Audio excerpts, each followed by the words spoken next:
Hello, everyone. Thank you so much for joining. I am going to get us started off a little slowly. We still have some folks trickling in this evening. My name is Aaricka Hellberg, and I am the Assistant Director for Recruitment and Admissions here at Gies College of Business. I'm joined by two of my colleagues, Harshad, who I will introduce in depth in a bit. He's an alumni of the program, and my colleague, Kate Deering. Kate is going to be taking questions in the chat and in the Q&A as we go. So if you do have a question, you are welcome to save it for the end if you would like, or you can type your question in the chat as we go, and Kate will be happy to answer those for you. So to get us started this evening, I would love for you to share where you are coming from. I saw that we have someone from Texas. Harshad is also from Texas, or currently lives in Texas. And I saw someone from Guyana. So if you could just drop in the chat where you're coming from so that I know where our lovely audience is tuning in from, that would be wonderful. And as you do that, I am going to start by sharing my screen. So the first picture you should see is my background, which changes every day. Today we have some beautiful wildlife, and then I am going to share a PowerPoint. So you should all be seeing the slide deck, and we will go ahead and get started. Wow, Champaign, Illinois, a local friend. Hey, Derek. Hong Kong, Algeria, Florida, Franklin, Tennessee, Pittsburgh, Austin, another person from Guyana. That's wonderful. Tokyo, Mexico, Japan. Wow, we have so many folks joining from all over. I'm thankful that you all are with us here this evening. This session is being recorded, and I will share it with you via email after the session. Oh, Gatlinburg, Tennessee. I'm a big Dolly Parton fan, so I have been to Gatlinburg, and it's beautiful right there in the Smoky Mountains. Okay, so now that I kind of have an idea of where you all are coming from, we have some international folks on the call, some folks from the US. I love it. We will get started. So today we are going to be talking about our pathway from MOOCs on Coursera, massive online open content or courses, moving into master's degrees. So here's a little bit of our agenda for today. First, I'm going to give you a little bit of an in-depth conversation about micro credentials and why they're important. I'll talk a little bit about stackable education models. The Gies Online model is stackable, so I will share kind of what we do here in Gies College of Business, and kind of how that relates to our conversation today. Then I will formally introduce Harshad and ask him to share a little bit about his experience in the program. He did start with MOOCs before pursuing the master's program, the IMBA, so he can give us great information about how to make that transition. And then lastly, I will share a little bit more information about our portfolio of educational offerings, and how you can join us if you're interested. So getting started on micro-credentials. They have popped up quite a bit, especially in the past 2 years. And as they begin to dominate the discussions about the future of business education, it's important to ask ourselves, are they likely to stay? Is this an exciting opportunity or a fad? I like to think that as we respond to the highly dynamic market, micro-credentials are an opportunity. Businesses around the world, including higher education, face a very uncertain environment at the moment. We are still addressing continual COVID-related challenges, and we have to contend with more competitive markets, new digital technology, and growing demands from our consumers, or in our case, students. And as the demand for industry connectedness grows, so does the need for lifelong learning. So as we think about even my bachelor's experience 10 years ago, some of the things that micro-credentials are presenting currently are things that weren't existing technology when I was in school. And so to be able to layer that onto my existing education is a phenomenal opportunity, as I'm sure it is for many of you. So, as this demand for lifelong learning grows, many organizations are creating learning opportunities within their company. For example, Ernst & Young just partnered with an international business school to provide their in-house development. Companies like Amazon, IBM, Google are also developing things like Google Grow, which allow for employees to earn micro-credentials and continuously develop and learn. And the last point I want to make is, COVID-19, especially in the United States, I'm more familiar with our current situation, but I know that this is happening in other countries as well. COVID has heightened job insecurity. Many companies have had to downsize rapidly and cut costs. And in the United States, despite that, we are facing a labor shortage. So the micro-credential is a way to address that. And that brings me to considering how this is an emerging solution. In this highly fluid and inconsistent landscape, the micro-credential has continued to grow in popularity because both employers and employees are looking for shorter, more flexible program options that enable learners to build the requisite skills and competencies when they're needed. So that last bullet point there, immediate, micro-credentials are timely. They allow you to kind of get the skills that you need when you need them.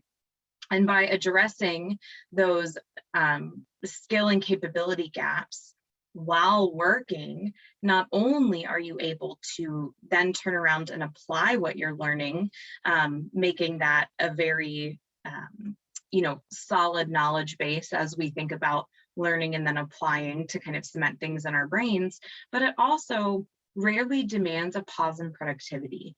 To go back to school for many in the past has meant quitting your job and moving to a college town like Champaign-Urbana, or hopefully living in a place where you can pursue night classes. The beauty of micro-credentials, especially online delivery, is that you can continue to pursue your career, your personal commitments, family, things like that, as you go. So when thinking about, I've talked a little bit about private business. Government too recognized the demand for skill building, especially again in response to rapidly increasing levels of COVID-related unemployment. Many of you are here maybe because of the MOOCs offered on Coursera, and we can use these MOOCs to illustrate what a micro-credential truly is, right? So I've given you kind of the background, a little bit of that market information and the demand. Let's break this down and talk about what a micro-credential is. Now, it's a certification of assessed learning. And so I want to pause there because the micro-credential is delivering a credential that to an outsider speaks to your domain mastery, right? Diplomas, degrees, certifications are kind of your proof that hopefully after a pursued course of study that you are a domain master. The other important piece here is that assessment. There is an assessment piece to micro-credentials. So if you're thinking about the Coursera MOOCs, you can earn a certificate either in a specific MOOC or in a specialization that speaks to the world to say that you have completed that content. And there are assessments built into the MOOCs. But this flexible definition of that certification of assessed learning that is additional, alternate, or complementary to a formal qualification, that flexibility allows micro-credentials to take on different forms and serve a variety of purposes. So they can be additional or complementary to a formal qualification, maybe a degree program or a formal certification. They can also be an alternative to an existing degree program. But again, the common requirement across these various forms is that the program or course is assessed in order to demonstrate mastery of a domain. Now, This means this broad definition kind of allows for either the development of new complementary short programs targeted to specific skills, knowledge, outcomes, or as Gies has done, the unbundling of existing macro credentials, such as degree programs.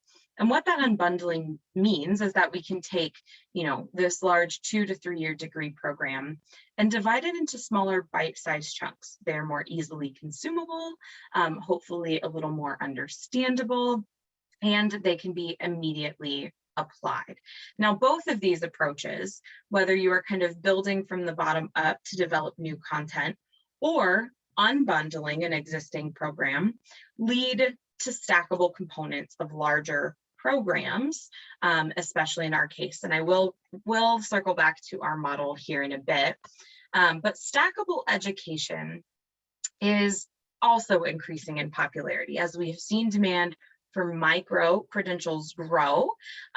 We have also seen demand for learners to be able to then take different micro credentials and combine them into perhaps a higher level certificate or even diploma, right? So rather than taking them all and earning a certificate at the end, you earn kind of this credential as you go, but then you still receive that kind of formal credential at the end in the form of a diploma. So micro-credentials like MOOCs are, they allow for the development of targeted knowledge. And the AACSB is the accreditation board for business schools, has shared that in the executive education space, micro-credentials can really be readily developed to respond rapidly to new skill or knowledge requirements. Some recent popular areas, right, include blockchain, green supply chain, social media marketing, online retail, digitalization, so sustainability. All of these, if you're around my age or maybe older, are areas that weren't offered when I was in college. And so now to be able to learn those skills to remain relevant in the market, not just relevant, but to really succeed in my chosen career field is important. And these areas where both employers and employees can confront urgent skill gaps and shortages are really where we're seeing stackable education succeed. So now I do want to share a bit about Gies Business Online because we do have that stackable model of being able to layer different components on to your kind of knowledge pursuit and earn different credentials along the way. So whether you're interested in learning a single skill or earning a full degree, our stackable online programs can meet those goals. There are kind of 3 key components that I do want to talk about within the Gies Online model. We are flexible. We have this stackable education that you've heard me talk about. And maybe most importantly, we are online by design, okay? And so what that means is our content was not created and then kind of backfilled into an online format. All of our courses, our Coursera MOOCs, anything that we present was designed with an instructional design team, as well as our faculty and our studio team to be delivered online. So it is the format that this content was designed for, which really does make a difference in the learner experience. Because we are online by design, it can be accessed anywhere, anytime. And though it is online, it's not a correspondence course. This is highly engaging content, again, leveraging technology to be able to deliver it online rather than backfilling what we already offer. And maybe my favorite thing is that you can learn content without leaving your commitments behind. You can do this from anywhere, kind of in whatever life setting. So the next kind of piece is the flexibility. You are going to be working personally with senior professors, special practitioner faculty from companies like Google. You're going to be able to connect with fellow students around the world each day, and you're going to be able to do this on your schedule. We do have asynchronous courses, the MOOCs, that are then complemented with a high engagement component. And so I want to talk about that in depth here in a bit, but just remember that we kind of have these two components.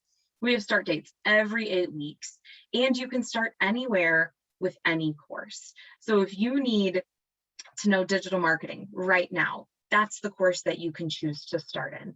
Likewise, if you really need to know financial accounting to be able to put that in play in work today, you can start there. We have a very flexible model in terms of scheduling what you can take and when. The last piece is kind of the reason that we're all here today. Our courses are stackable. Our online program works together. You can take a single course for upskilling. You can stack that into a certificate for credentialing, and you can apply that certificate toward a master's degree. Really what we're doing is delivering expert-led education in big or bite-sized increments, and that unique stackability is going to allow you the option also to test drive a program. And if you're not quite ready to dive in, you can stay at the level that you start. But if you enjoy the experience, you can build from there until you decide that you're ready for the full degree. With that stackable online curriculum, the right time to take the next step or to invest in further education is your time, because it is so flexible. So thinking about all of those options, we have quite a few stackable paths to lifelong learning. And so beginning here on the left, we have our non-credit offerings, which are self-paced. So you can earn a badge that confirms your mastery of a skill through our skills academies. You can also earn a MOOC certificate on Coursera with partnership with Illinois, or you can continue along that related content to earn a specialization. Now, if you want to take the next step, you can pursue credit-bearing options, which are going to take that self-paced content and layer on high engagement content. And that you are going to do through the specialization badge and certificate. So you can take multiple courses to certify that with the self-paced component and the high engagement component, you have achieved domain mastery. And if you want to take multiple of those, you can layer that into a graduate certificate. Now, last but not least are our degrees. And I'm going to circle back and really talk about those in depth later. But this is where you're taking that one additional step and layering in that self-paced content, high engagement content, and now the student development piece, the networking, the programming, things that can help you succeed outside of the classroom. Because really, we are here to create success for our learners. And so two other kind of points that I want to add is how our model can advance careers, right? This plug and play type of offering allows students enrolled in a MOOC, a course, a degree program to really customize your path and earn those skills to use immediately in your given career.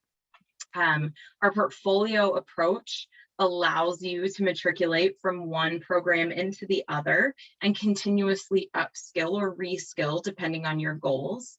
And our outcomes speak for themselves.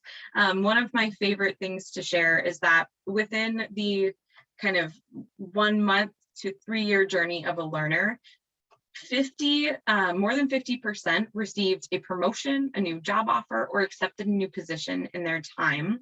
And our graduates of our degree programs saw their pay increase an average of 20% during the course of their studies. So, you know, while I would love to have you all join us just because you want to learn, it's also great to think about those goals and how we can help you achieve them. And a lot of that is coming from the domain mastery, right? So it's not just a little bit of learning, it's being able to master a subject matter in that short amount of time, and then being able to apply it. So our courses, whether it is a MOOC, a single course, or a degree program, they are practice driven, tangible skills, tools that you can implement the next day at work. We do this through our discussions, our lectures, our case studies and exams. Our professors for the most part, have industry experience, and they are leveraging that in the classroom. So I do want to pause and just talk about the balance between two of the things that I've mentioned, and that's going to be the self-paced or asynchronous component of Gies Online and the high engagement component. And I think it's important to talk about the differences here. So in that self-paced asynchronous component, it is a non-credit course, meaning it's not on a transcript with the University of Illinois, but it is content that the University of Illinois has developed and made available on Coursera. So all of the videos that you see, the assignments, et cetera, have been developed by the Gies faculty. And as we think back to 10 minutes ago, there are assessment components to this non-credit course to ensure that you are learning what you need to learn to earn a credential. Now, then we have the high engagement component that I've talked about so much, and that is going to build on the MOOC with our expert faculty, deliver you live weekly lectures. Our faculty are also going to host office hours to go in depth. You're also going to get that network that many come to know and love from a business school. Through your team projects and your peer-driven discussions, you are going to get to know hundreds of people and really be able to build your professional and even personal network. And again, like I mentioned, we do have advanced case studies so that you can apply what you are learning in a very real way. So I'm going to take a pause and a drink of water and allow Harshad to introduce himself. He is a recent graduate. I just got to spend time with him at an event on campus, and I'm so happy he's joining me tonight. So Harshad, take it away. Hello, and yeah, for the folks in Dallas or around, yes, I'm based in Dallas. I'm audible? Hello. Okay. I'm audible? Lost Harshad, which is perfectly fine. I will kind of share some of our portfolio opportunities, and then we can have him jump. Oh, you can hear Harshad. I can't hear Harshad. Okay, I'm having audio difficulties, but I'm glad that you all can hear him. Perfect. So Harshad. Okay. Oh, there you are. Okay, thank you all for your patience. Oh yeah, I wasn't sure if I was audible or not. But yeah, for those of you who are in Texas, or particularly in the DFW metropolitan area, yes, I'm based in Dallas. I'm a graduate of the program, and I graduated last year with an MBA degree. And I was one of those guys who was, let's say, curiosity was one of those factors which drove me to do the MOOC. And yes, as Aaricka has mentioned, I'm an associate director in Cognizant, look after a portfolio, and which I got out of.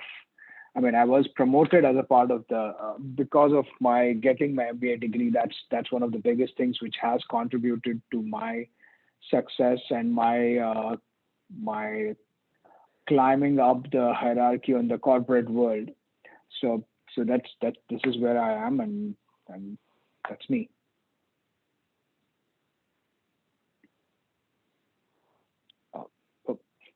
I can't hear you, Aaricka. You're on mute right now. Wow, it is the end of a long day. So thank you all for your patience while I figure everything out. I will let you know I'm not working from my normal workspace, and that is throwing some curveballs my way. So Harshad, I would love to hear a little bit more about why you made the commitment to your education, to upskill, to reskill, to get a degree. Sure. So I was I think about 5-6 years back, I was kind of stuck in a middle management role. The career wasn't progressing the way I wanted it to.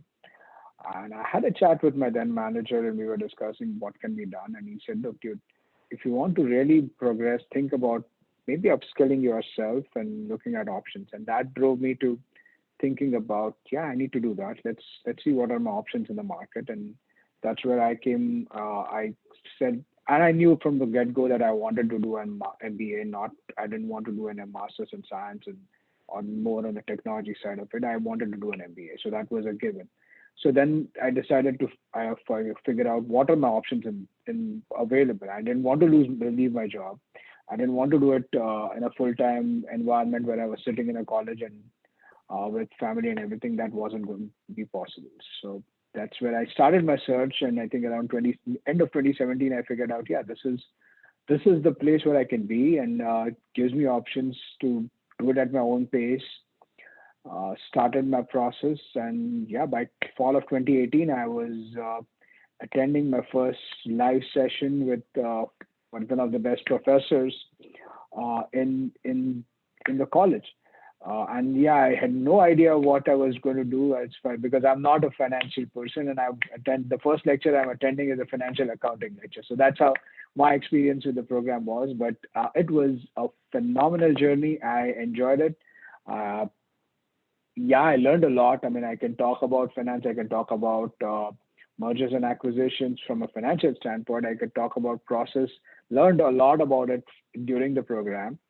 And yeah, I got promoted, enjoying my new role and enjoying my new role, of course. And every once in a while, I pop up on the campus and meet people there. Yeah, it was great to see you just this week. We hosted our annual event on campus, and we had just over 400 folks join us. We were so thankful to be able to do that safely this year. So Harshad, you talked about starting with the MOOCs, and then you joined straight into financial accounting, which maybe isn't your area of expertise. Can you talk about the transition from that asynchronous self-paced learning to high engaging content with, I'm trying to remember who teaches financial accounting. Okay. Octave, a true expert in the field. How did that transition go?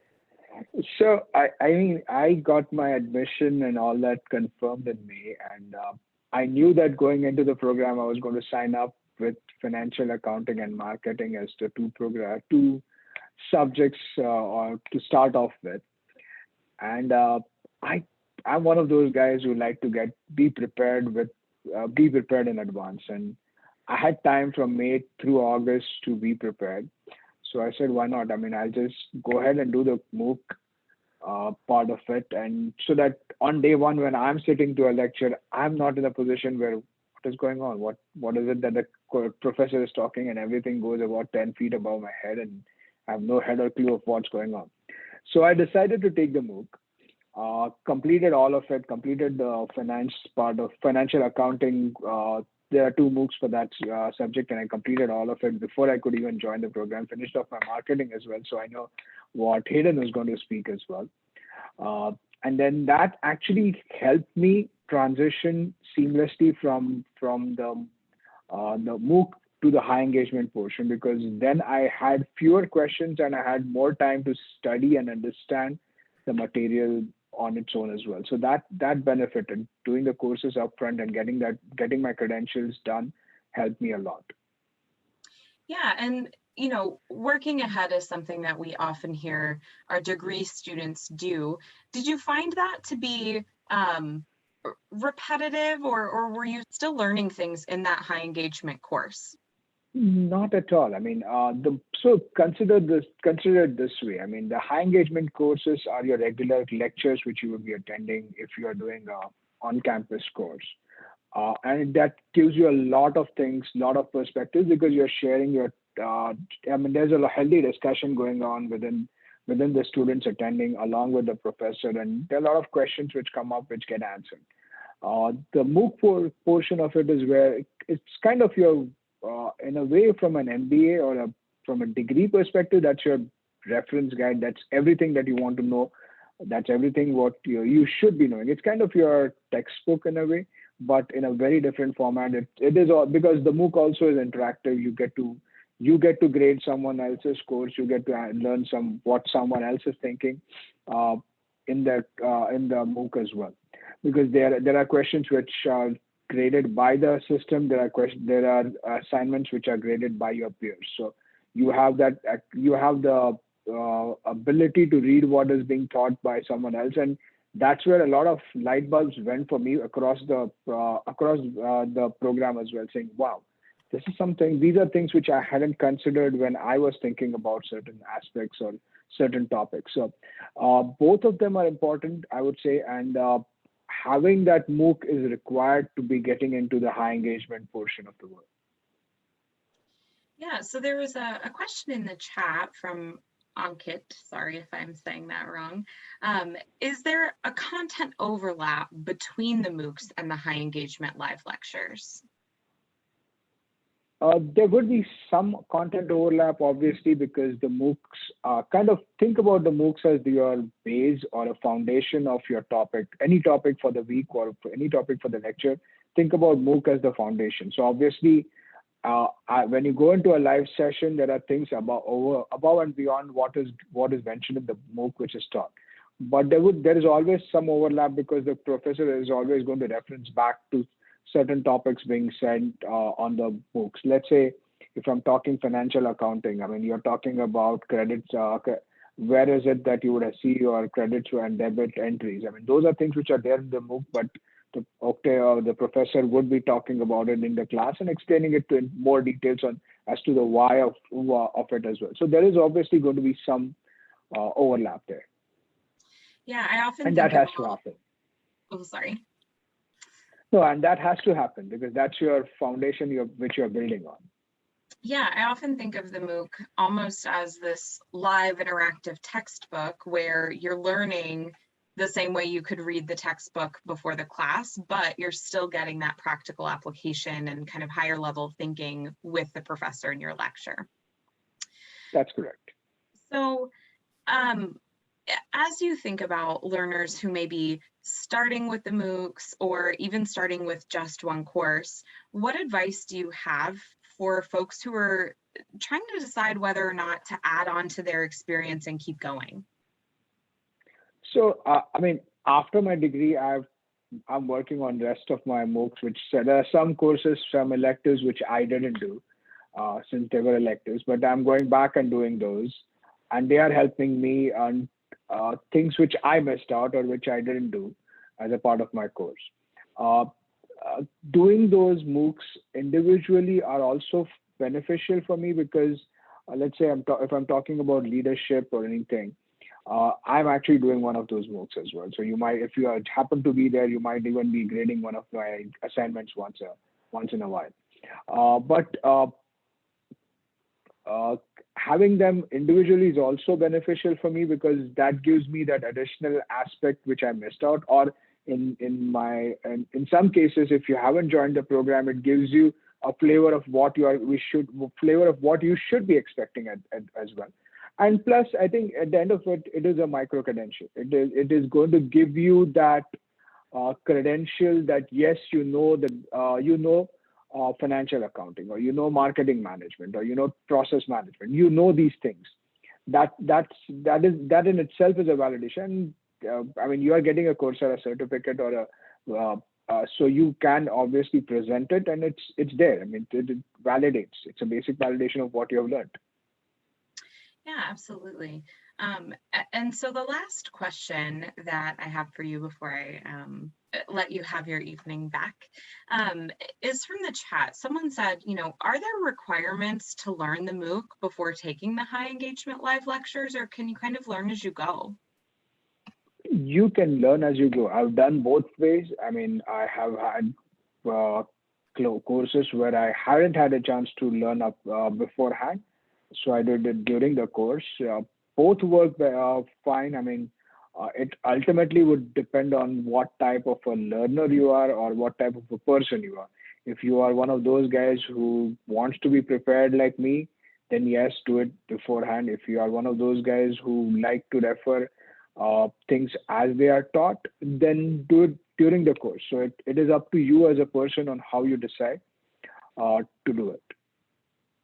Awesome. Well, thank you so much for your time and your expertise as an alumni of the program and the MOOCs. I really appreciate it. And it was great to see you again. Can't wait until the next iConverge. Absolutely. See you around. Thanks, Harshad. Bye-bye. Fine. So I'm going to continue and wrap us up with a little bit of an overview of what we have to offer if you do want to expand on the MOOCs. Now, I'm going to go back a few slides and just circle back to our paths. So right now I am going to chat about the things in orange here, the IMBA, the IMSM, and the IMSA. But in talking about them, we're going to talk about the credit bearing options, the specialization badge and certificate. And then we will also kind of be talking about the non-credit option as we go as well. Okay, so beginning with the IMBA, or excuse me, the IMSM, the Masters of Science in Management. This is a degree program that takes 12 to 24 months to complete. Now, as I go over the 3 degree programs, you're going to notice a range of time for each of them. That really goes into our flexible model. You can pace the degree program to fit your schedule and your needs. The total cost of the IMSM is around $11,000. That includes all of your tuition, all of your fees, and that cost is spread out over the time it takes you to complete the degree. So you could essentially pay about $1,000 per month if you finish it in a year, or you can divide that up even further and finish in 2 years. We do have 5 start dates in January, March, May, August, and October. So basically courses starting every 8 weeks to pursue that degree. And a little bit more about who is in our IMSM program. And I said this morning that I needed to update this slide and then time got away from me. Our average age is still 33 years with 8 years of work experience, although there is not a work experience requirement, but we are looking at around 800 students. I'm so happy that IMSM started about a year ago and we have grown immensely, which is wonderful to see. We have seen students from 36 states and territories and 30 countries, and more than 42 of the Fortune 500 companies as well. In the IMSM, your curriculum is going to be 36 credit hours, 24 core credit hours, and 12 electives. Now, for those of you who are not familiar with the credit hour system, that equates to 6 core courses and 3 elective courses.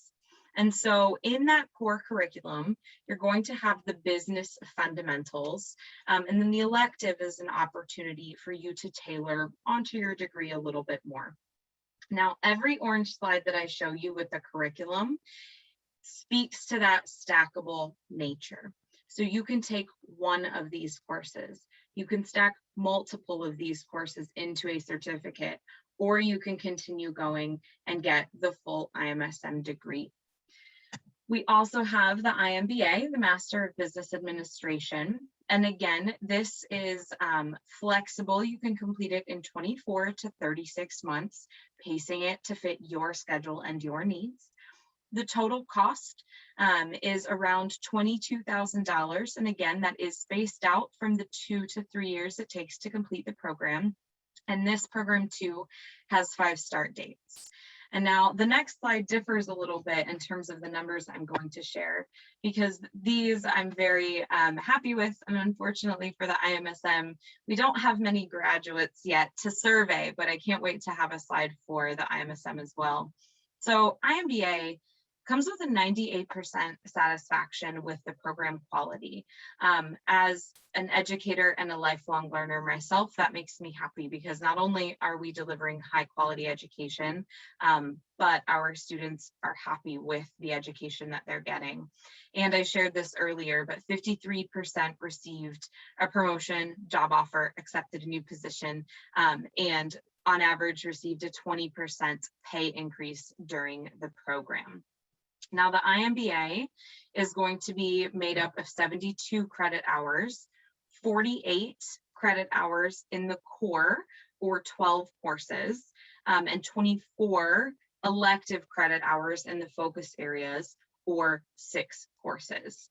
The core curriculum as you can see for the IMBA, is actually grouped into specializations. So again, thinking about you can take an individual class or a group of courses to earn a certificate, acknowledging your domain mastery. You can do that in leadership, in economics, value chain management, financial management.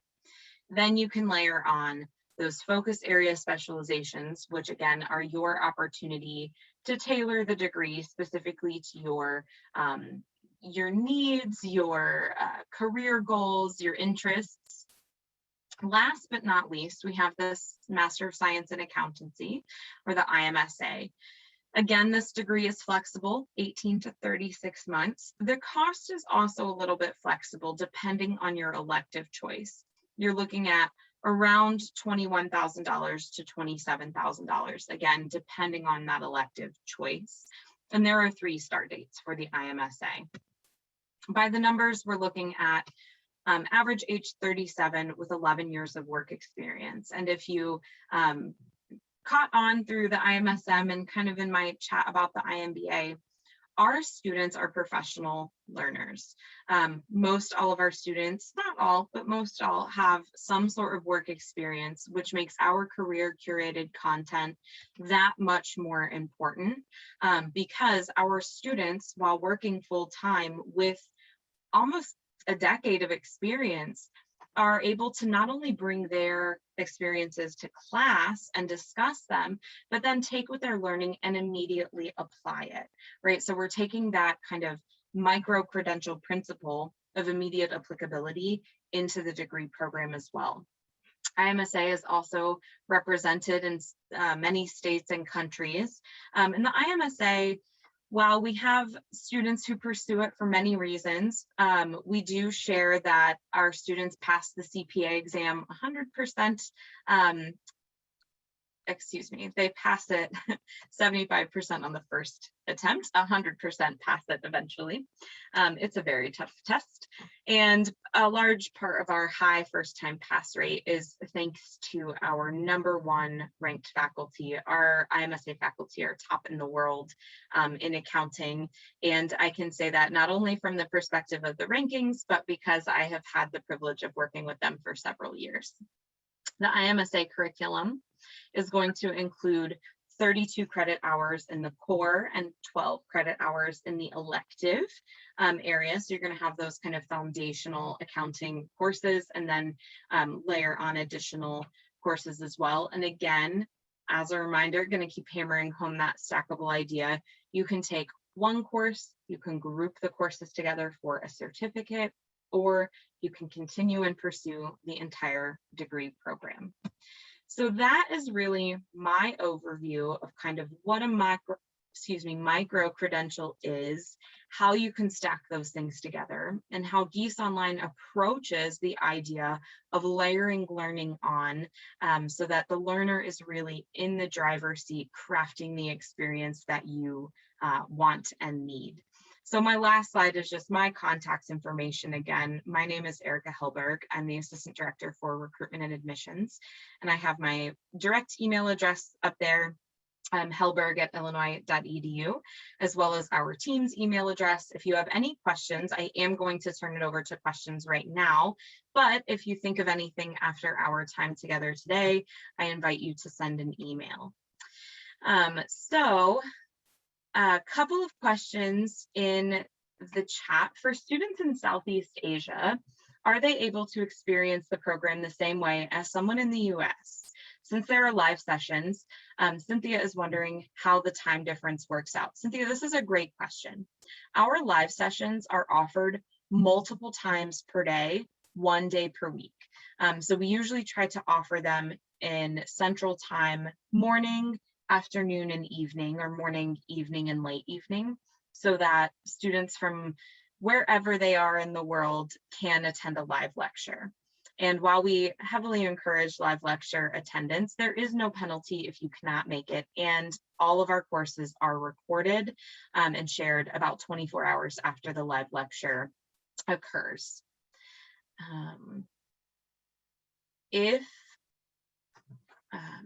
Let me see. Thank you for these great questions. I'm trying to make sure I'm covering things that Kate hasn't already answered. So will you be able to download this after the meeting? I will share a recording with you. Does completion of MOOCs help with admission to the program? So we do value the holistic application. We're going to be able to look at your work experience, your GPA, all of those things. Having taken the MOOCs certainly helps in the interview process and to demonstrate your dedication, but we will kind of review that in partnership with all of the rest of the parts of your application. There's a question, if one has to finish core course, let's say financial accounting management, how many MOOCs kind of relate? So for every 4 credit hour, 8-week course, there are 2 MOOCs. So I believe financial accounting has financial accounting 1 and financial accounting 2. They have different names on Coursera maybe. Unfortunately, I haven't memorized all of those. So you would take 2 MOOCs in addition to the high engagement component if you wanted to earn that transcripted credit. Does the 2-year duration for the IMSM serve as a deadline or more of a suggestion? Heidi, if you've seen Pirates of the Caribbean, that's what I'm thinking of right now. Is it more of a guideline? So for the IMSM to complete in 2 years, that means you're taking 1 course at a time for kind of your whole time in the program. Now, we have had students pause for life reasons, for financial reasons. The 2 years is there to encourage positive progress toward the degree. However, if you do need to take time off, we just ask that you work with our student success team to make sure that your degree plan is back on track when you return, and that we can, put the best plan together for you.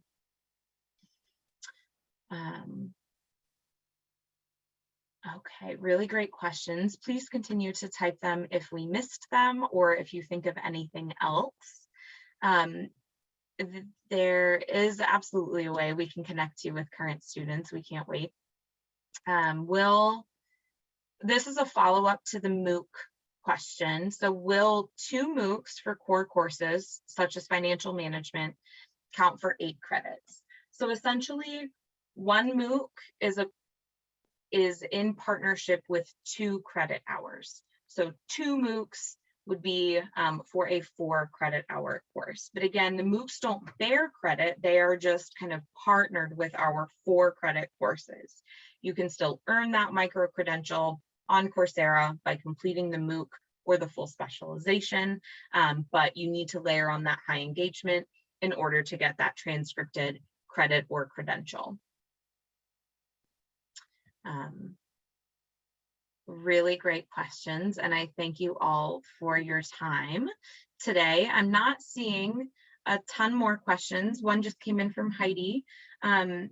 If you take a MOOC now, then don't apply to the 4 credit program until later. What happens? That's perfectly fine. If you take a MOOC now, complete it, you will earn a certificate from Coursera. When we ask you to set up your student account, we'll link your student account to your Coursera account. So any certifications, specialization certificates that you've earned on Coursera will be migrated over as part of that linking of your accounts. I will say that all of our Illinois students do receive access to all Coursera courses that are developed by the University of Illinois with the cost of tuition. So I saw in the chat, what happens if I pay for Coursera now? Will I be reimbursed or receive a lower cost later? Unfortunately, we can't facilitate that, but you will, have that progress migrated and have that additional credential under your belt and really a head start if you do pursue the degree program. And you are so welcome for all the answers. If you sign up as a non-degree student first and complete, for example, 2 to 3 courses, will they count toward the IMBA? Yes, absolutely. If these are non-degree, meaning you are not a degree seeking student, for credit, meaning you are taking the high engagement layered onto the MOOC, and you complete those courses, yes, they will apply as long as they are part of the degree program. So for example, the reason that I make that clarification is in the IMSA, there are tax courses. Those tax courses are not part of the elective selection for the IMBA, but if you are taking any of the courses that are part of the course selection for the IMBA, what you complete as a non-degree student will absolutely be applied to the degree.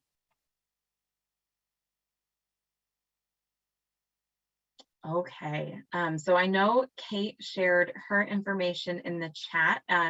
If you did not write that down, it is ked@illinois.edu, and my email address is up on the screen right now, in addition to our team's email address. I'm going to wrap us up tonight by thanking you all so much for your time, your energy, your wonderful questions. I do hope that this was helpful. If you have any questions after the fact, please absolutely email me and or Kate, and we would love to hear from you. And oh, I was just checking. There was one final question in the chat. You could do non-degree courses in any order pretty much, yes. And would it still be rolled into a degree? As long as they are required courses in the degree, absolutely. So with that final question, I will thank you so much. I hope that you all have a great afternoon, evening, morning, wherever you are in the world. We do have so many international folks on the call, and I hope that I see your completed applications soon. It was great getting to chat with you all, and I hope you have a great day. Bye, everyone.